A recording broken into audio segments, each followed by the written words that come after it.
Olá pessoal, dando continuidade a esse momento de conhecimento das peças prático-profissionais, a gente vai transitar brevemente sobre a queixa-crime, né? Conversar aqui nesse breve resumo sobre a queixa-crime. Imagino que Vera já tenha trazido a conhecimento de vocês, né? A gente está só rememorando isso.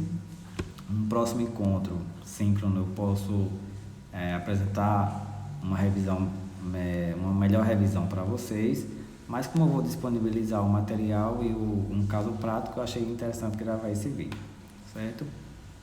A queixa-crime, pessoal, ela é uma peça de fácil identificação. Sim, no caso concreto, você consegue, sem maiores dificuldades, localizar que ali se trata de uma propositura de uma queixa-crime. Por quê? Naquele momento que eu falei para vocês da identificação das peças, eu falei, né, que geralmente vem recortes, onde você consegue identificar qual momento processual que aquele caso está se passando e qual a peça cabível para aquela situação, né, qual a peça que você irá postular. E a queixa-crime, ela traz um recorte geralmente diz que a vítima ou o ofendido procurou você na qualidade de advogado para intentar a ação penal cabível, né? A queixa-crime, ela ornamenta, né, a propositura dentro dos crimes de ação penal privada, né? A gente sabe que a grande maioria dos delitos, né, presentes no Código Penal e nas leis extravagantes, né, são de ação penal pública, né, mas algumas exceções comportam a ação penal privada, né? E aqui a gente sabe que a ação penal privada ela comporta algumas subdivisões, né? A ação penal privada propriamente dita, que é aquela do artigo 30, né, do Código de Processo Penal, quando ele diz que ao ofendido ou a quem tem a qualidade para representá-lo caberá intentar ação penal privada. Aquela do artigo 236, que é a personalíssima, né, na situação em que alguém induz a outro a erro essencial, né, ao contraente, quem contrai casamento induzindo em erro essencial o outro contraente ou ocultando-lhe impedimento que não seja casamento anterior, né? E nesses casos somente a vítima tem direito de representar a ação apresentar, né, a ação penal privada, que aí no caso seria a ação penal privada personalíssima. E por fim, a ação penal privada subsidiária da pública, né? A gente sabe que a ação penal é de titularidade do Ministério Público, né? Mas aí em situações em que o MP se mantém inerte, né? Não produz nenhuma diligência ou no sentido de oferecer a denúncia ou também de qualquer outra diligência, ele se mantendo inerte, aí dá a própria Constituição Federal e o Código de Processo Penal dá ao ofendido, né, a vítima ou a quem tem direito de representá-lo, o poder de intentar a ação penal privada subsidiária da pública.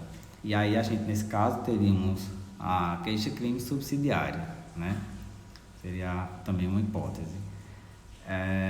Dentro desses rigores, né, abarcados aí pela queixa-crime, além dessas características, a gente precisa ficar atento aos requisitos, né? Lá no artigo 41 e 44 do Código de Processo Penal, ele traz esses requisitos, né? Sobretudo no que diz respeito à individualização dos fatos, né? E da identificação do autor do crime, do delito, né? O suposto autor do delito, para que vocês possam rechaçar a ideia de uma petição inicial genérica ou inépita. Então, assim, é importante ter esse cuidado, trazer observar, né, que vocês precisam expor, conter, né, na queixa-crime a exposição dos fatos e todas as suas circunstâncias, né, sob pena da queixa-crime ser rejeitada, né?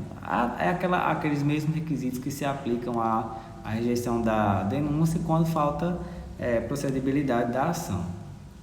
Então é importante observar esses requisitos do artigo 41, né? E do artigo 44, em relação à queixa-crime, a gente tem que, para você postular, para você representar o ofendido, né, a vítima, você precisa estar munido de uma procuração com poderes especiais.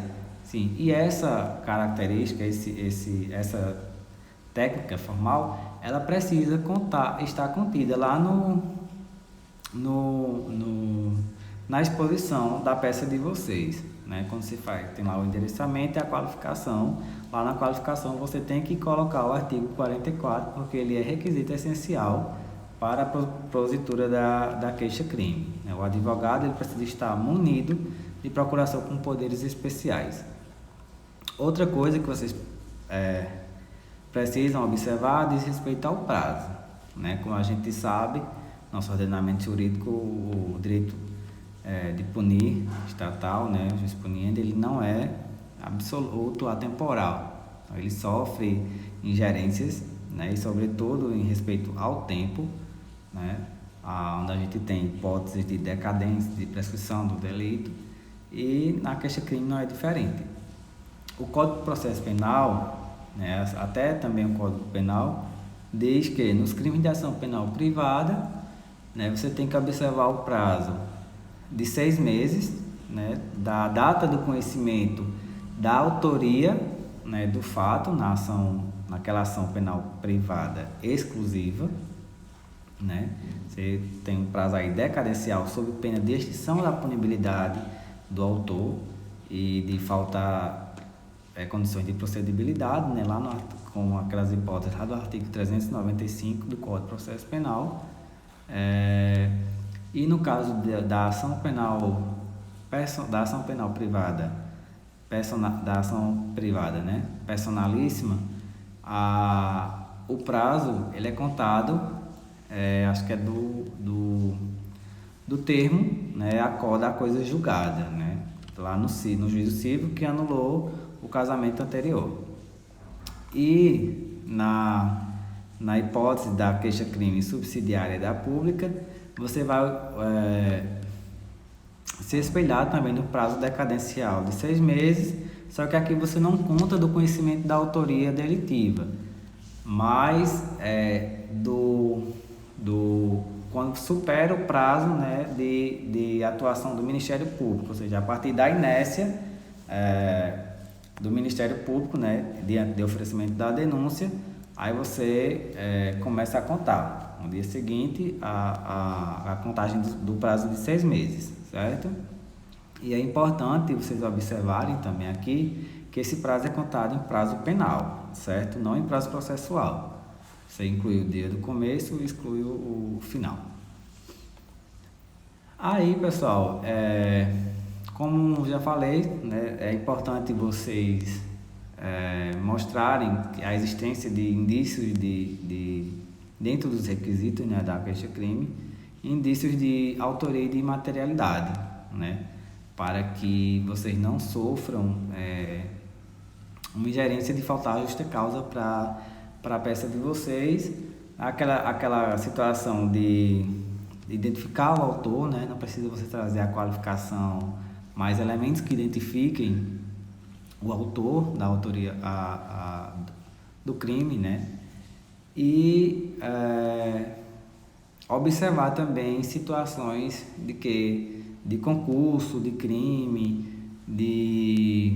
a questão das agravantes, né, das qualificadoras, para que vocês possam sobretudo endereçar a peça de vocês ao juiz competente.